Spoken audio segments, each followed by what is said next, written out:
कई सौ वर्ष बनारस में रहे और कट्टर उपासक रहे हैं, मतलब भोले बाबा और माँ पार्वती जी के। तो महाराज जी, आपके कोई अनुभव जो हमारे साथ जैसे साधकों को एक भी वृत्ति अन्य न हो, वो अनन्य भाव से आराध्य देव का चिंतन होने लगे तो चमत्कार प्रकट हो जाए। तो महादेव का मंत्र जपते जपते आप राधा रानी तक का मंत्र कैसे करने लगे फिर आप?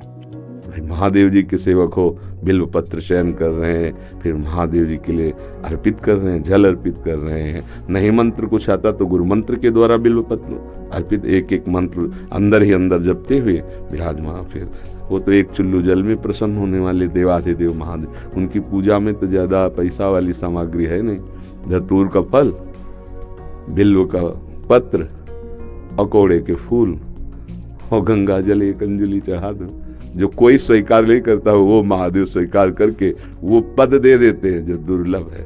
बड़े कृपालु हैं, आशुतोष हैं और हरदानी हैं, करुणा समुद्र हैं। तो उनकी आराधना से ज्ञान, भक्ति, वैराग्य जो चाहे, ऐश्वर्य जो चाहे सब प्रदान कर देते हैं। और परम महान वैष्णवाचार्य भी हैं, समस्त वैष्णवों के गुरु हैं, ज्ञानियों के भी गुरु हैं और भक्तों के भी गुरु हैं। भगवान शंकर परम वैष्णवाचार्य हैं। कोई भगवान शंकर की निंदा करे सोचे हरि से प्रेम कर लेंगे, कभी नहीं। और कोई हरि की निंदा करे सोचे भगवान शंकर से प्रेम कर लेंगे, कभी नहीं। परस्पर बड़ा अनुराग है हरि हर का। तो जो हरि का भक्त होगा वो हर का भक्त होगा, जो हर का भक्त होगा वो हरि का आदर करेगा। क्योंकि इष्ट प्रियता, इष्ट को क्या प्रिय है, देखो गंगा जल माथे पे धारण किए, हरि का चरणामृत है, तो हरि को देखो रामेश्वर की स्थापना करके वो आराधना कर रहे हैं परस्पर। तो ऐसे भक्त उपासक को चाहिए वैष्णवों को नमन करे, क्योंकि हरि भक्त है और इनके नमन करने से हर प्रसन्न होंगे। और महादेव जी को, महादेव जी के जनों को नमस्कार करे, इनके प्रसन्न होने से हमारे हरि प्रसन्न हो जाएंगे। भगवान श्री राम अयोध्या वासियों को बैठाल कर एक बार कहा कि ये मैं राजा के रूप में आदेश नहीं कर रहा हूँ, बड़ी प्रियता से कह रहा हूँ, सबसे हाथ जोड़ के कह रहा हूँ। और एक गुपुत मत सबहि कहो कर जोरी, शंकर भजन बिना नर भगति न पावे मोरी। अयोध्या वासियों से कहा, मैं हाथ जोड़कर सबसे कहता हूँ, राजा रूप में हाथ जोड़ने की तो जरूरत है नहीं, ये मैं आदेश नहीं कर रहा हूँ, ये विनय कर रहा हूँ। यदि कोई मेरी प्रीति चाहता है, भक्ति चाहता है, तो भगवान शंकर की कृपा आवश्यक है। बिना भगवान शंकर की कृपा के कोई मेरी विशुद्ध भक्ति नहीं प्राप्त कर सकता। और एक गुप्त मत सबई कहो कर जोरी, शंकर भजन बिना नर भगति न पावे। और शिवद्रोही मम दास कहावा, सो नर मोह सपन्यों ने भावा। ये तो भगवान श्री हरि की करुणा कृपा देखिए। उधर महादेव जी की, कागभूषुंड जी अनन्य थे भगवान शंकर के, पर वो हरि की अवहेलना कर देते थे, हरि की निंदा, हरि भक्तों से द्वेष कर लेते। तो भगवान शंकर ने ही साप दे दिया। मंदिर में बैठे थे, गुरुदेव पधारे, क्योंकि गुरुदेव सदैव उपदेश हरिहर का समान रूप से करते थे, ये उनको जमता नहीं था। वो गुरुदेव से द्रोह करने लगे। गुरुदेव आए तो उठकर प्रणाम नहीं किया। भगवान शंकर को असहनीय हो गया, तू हमारे धर्म की मर्यादा का नाश करता है, और मेरे मंत्र दाता तेरे गुरुदेव उन्हीं का अपमान कर रहा है। जा, सहस्त्र बार अजगर की योनि को प्राप्त हो, पापी तू अजगर जैसा बैठा रहा, जा। तो गुरुदेव बड़े कृपालु, उन्होंने फिर नमामि समीसान निर्वाण रूपम ये स्तुति की और कहा, प्रभु अज्ञानी है।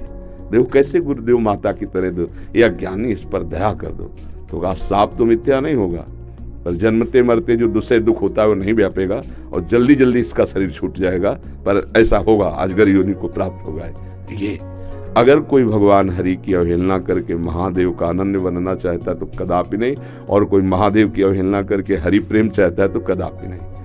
हरिहर एक ही हैं और एक दूसरे की आराधना से ये दिखाते हैं कि कैसे भक्ति की जाती है। इसलिए उठते बैठते चलते फिरते आराध्य देव का जो स्मरण है, यही सबसे बड़ी साधना है। यदि इष्ट भी महादेव हों, मंत्र भी महादेव जी के हों, तो नाम क्या जपे फिर? सांब सदाशिव, शाम्ब सदाशिव, शाम्ब सदाशिव, राम सांब अंबा के सहित भगवान शिव, सांब सदाशिव, शाम्ब सदाशिव।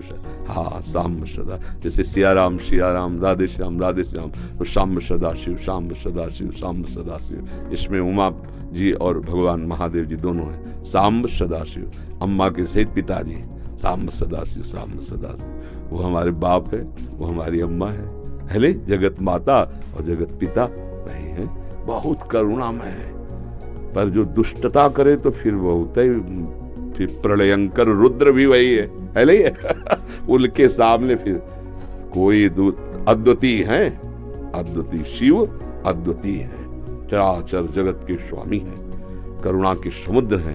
और वो दंडता करे और हेलना करे तो फिर रुद्र है, फिर बड़े भयंकर भी हैं। इनको इनकी सेवा पूरी सृष्टि की जो है वो लय सेवा है जैसे ब्रह्मा रूप में आप सृजन करते, हरि रूप में पालन करते, तो रुद्र रूप में आप उसका संहार भी करते हैं। आप ही लय करते हैं, लय के अधिष्ठात्र हैं। सृष्टि के सृजन के अधिष्ठात्र ब्रह्मा जी हैं, पालन के भगवान विष्णु हरि हैं और लय के महादेव जी। और बहुत करुणामय है, बहुत करुणामय है। वो श्लोक है कर्पूर गौरम करुणा अवतारम, साक्षात मानो करुणा ही अवतार धारण करके शिव रूप में विराज। महर्षि आप 20 वर्ष बनारस में रहे और कट्टर उपासक रहे हैं, मतलब भोले बाबा और माँ पार्वती जी के। तो महर्षि आपके कोई अनुभव जो हमारे साथ जैसे साधकों को, हम बस इतना ही समझते हैं कि अगर अनन्य हो जाए तो आगे का मार्ग अंदर महादेव जी खोल देते हैं। वो ज्ञान समुद्र है, बस साधक को चाहिए कि इष्ट के अनन्य हो जाए।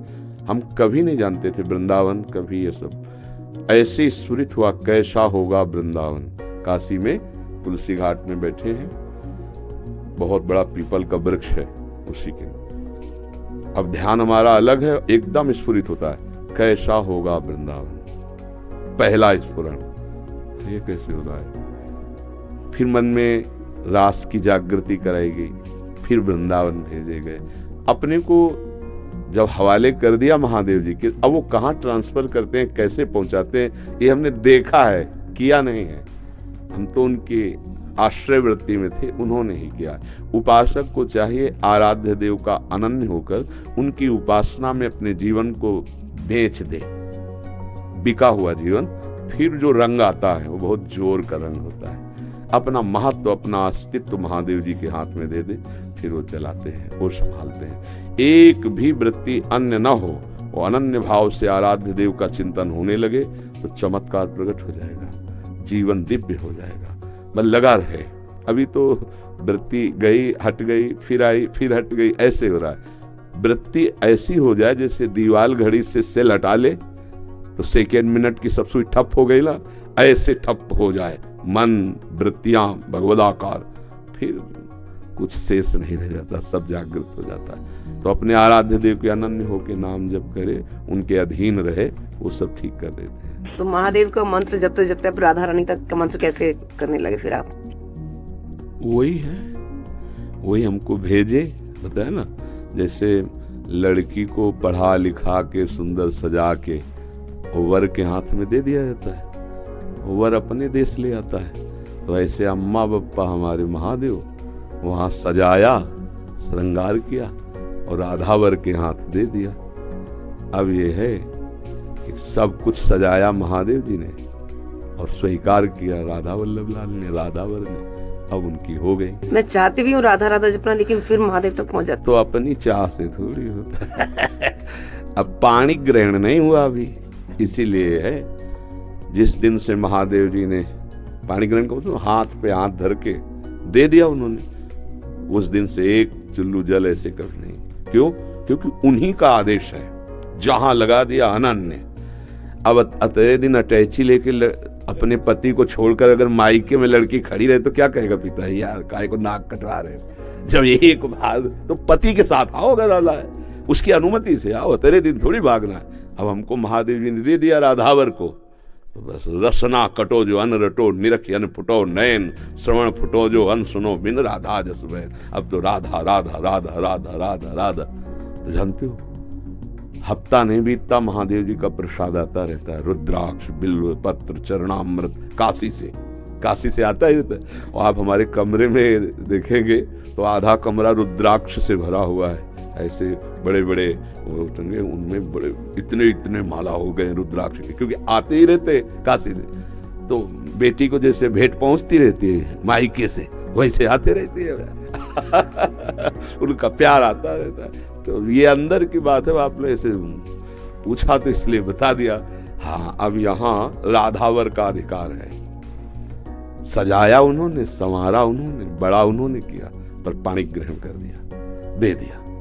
अब हमारा कर्तव्य होता है कि जहां हमारे स्वामी ने समर्पित किया है मन वचन कर्म से, तो इससे वो भी प्रसन्न, और ये तो हमारे है वो ही गए। पर ये बात है, हमारा परिचय नहीं है यहाँ उन्होंने अर्पित किया है, और उन्हीं के नाते से वो हमें प्यार कर रहे हैं, वो हमें स्वीकार कर रहे हैं। हम इनके योग्य थोड़ी जिनके पास है, नहीं, ये महादेव जी के नाते से हमें स्वीकार कर रहे हैं। बड़ी जगह से समर्पण हुआ ना, इसलिए हमारी सामर्थ्य कहाँ कि हम